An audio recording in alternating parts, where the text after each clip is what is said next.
ಸಚಿವ ಶಿವರಾಜ್ ತಂಗಡಿಗೆ ಹಾಗೆ ಶಾಸಕ ಜನಾರ್ದನ್ ರೆಡ್ಡಿ ನಡುವೆ ಈಗ ಟಾಕ್ ವಾರ್ ಶುರುವಾಗಿದೆ. ಶಾಸಕರ ವಿರುದ್ಧ ಮತ್ತೆ ಸಮರ ಸಾರಿದ್ದಾರೆ ಸಚಿವ ತಂಗಡಿಗೆ. ಈ ಹನುಮ ಮಾಲೆ ಧರಿಸುವಂತಹ ವಿಚಾರಕ್ಕೆ ಸಂಬಂಧಪಟ್ಟಂತೆ ಏನು ಹಿಂದುತ್ವವನ್ನು ಗುತ್ತಿಗೆ ತೆಗೆದುಕೊಂಡಿದ್ದಾರೆ ಅಂತ ಅವರು ಹೇಳಿದ್ರು. ಇವರು ಇಲ್ಲ ನಮ್ಮ ನೋಡಿ ಅವ್ರು ಕಲಿತಾ ಇದ್ದಾರೆ ಅಂತ ಇವರು ಹೇಳಿದ್ರು. ಮನಸ್ಸು ಮಾಡಿದ್ರೆ ನಿಮ್ಮ ಇತಿಹಾಸವನ್ನು ನಾನು ಬೆಚ್ಚಿಡ್ತೇನೆ, ನಿಮ್ಮ ಇತಿಹಾಸ ಎಲ್ಲ ಗೊತ್ತಿದೆ ಅಂತ ತಂಗಡಿಗೆ ಈಗ ಜನಾರ್ದನ್ ರೆಡ್ಡಿಗೆ ತಿರುಗೇಟು ಕೊಟ್ಟಿದ್ದಾರೆ. ಮನಸ್ಸು ಮಾಡಿದರೆ ಅದನ್ನ ಎಳೆ ಎಳೆಯಾಗಿ ಬಿಚ್ಚಿಡಬಲ್ಲೆ.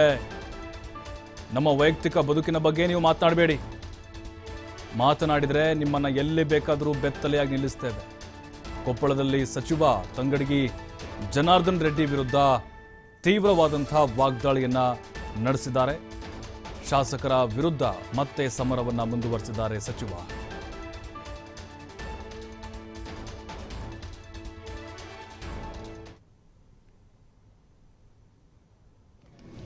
ಜನಾರ್ದನ್ ರೆಡ್ಡಿ ಅವರೇ, ನಾವು ನಿಮ್ಮನ್ನೆಲ್ಲವೂ ನೋಡಿದ್ದೀವಿ, ನಿಮ್ಮ ಇತಿಹಾಸ ಎಲ್ಲ ಗೊತ್ತಿದೆ.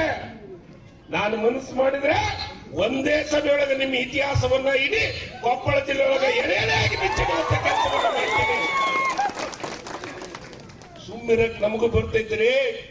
ನನ್ನ ವೈಯಕ್ತಿಕ ಬದುಕಿನ ವಿಚಾರವನ್ನ ಮಾತಾಡಿದ್ರೆ ನಿಮ್ಮನ್ನು ಎಲ್ಲಿ ಬೇಕಲ್ಲಿ ಬೆತ್ತಲೆ ನಿಂದಿರ್ಸ್ತೀವಿ. ಆ ತಾಕತ್ತು ಇದೆ ಕಾಂಗ್ರೆಸ್ಗೆ, ಆ ತಾಕತ್ತನ್ನು ನಮ್ಮ ನಾಯಕರು ನನಗೆ ಹೇಳ್ಕೊಟ್ಟಿದ್ದಾರೆ. ನಿಮ್ಮ ವಿಚಾರ ಸುಳ್ಳು ಹೇಳಕ್ ನನಗೆ ಬರಂಗಿಲ್ಲ. ನಾನು ಸತ್ಯ ಹೇಳಿದ್ದೀನಿ. 15 ಲಕ್ಷ ಕೊಟ್ಟಿದ್ದೀರಾ ಏನ್ರಿ? ಯಾರು ಕಪಾಳ ಕೊಡಿದ್ದಾರೆ ಜನ ಗೊತ್ತಾಗತ್ತೆ. ತಂಗಡಿಗೆ ಒಬ್ಬ ಮಂತ್ರಿನೋ ಕಂತ್ರಿನೋ ಅಂತ. ಇವತ್ತು ಕಾಂಗ್ರೆಸ್ ಪಕ್ಷದವರು ಕೂಡ ರಾಮ ಜಪ ಮಾಡುವಂಥ ಒಂದು ಸ್ಥಿತಿಗೆ ಬರಬೇಕು ಅಂತಂದರೆ ಆ ಭಗವನ್ ನಾಮಸ್ಮರಣೆ ಮಾಡುವಂಥ ಒಂದು ಸಂಸ್ಕೃತಿಯನ್ನು ಇವತ್ತು ಭಾರತೀಯ ಜನತಾ ಪಕ್ಷವನ್ನು ನೋಡೇ ಕಲಿತಾ ಇದ್ದಾರೆ ಅಂತೇಳಿ ನಾವು ಹೇಳಬೇಕಾಗುತ್ತೆ. ಇವತ್ತು ಶಿವರಾಜ್ ನನ್ನ ವೈಯಕ್ತಿಕ ಬದುಕಿನ ವಿಚಾರವನ್ನ ಮಾತಾಡಿದ್ರೆ ನಿಮ್ಮನ್ನು ಎಲ್ಲಿ ಬೇಕಲ್ಲಿ ಬೆತ್ತಲೆ ನಿಂದಿರ್ಸ್ತೀವಿ. ಆ ತಾಕತ್ತು ಇದೆ ಕಾಂಗ್ರೆಸ್ಗೆ, ಆ ತಾಕತ್ತನ್ನು ನಮ್ಮ ನಾಯಕರು ನನಗೆ ಹೇಳ್ಕೊಟ್ಟಿದ್ದಾರೆ. ನಿಮ್ಮ ವಿಚಾರ ಸುಳ್ಳು ಹೇಳಕ್ ನನಗೆ ಬರಂಗಿಲ್ಲ.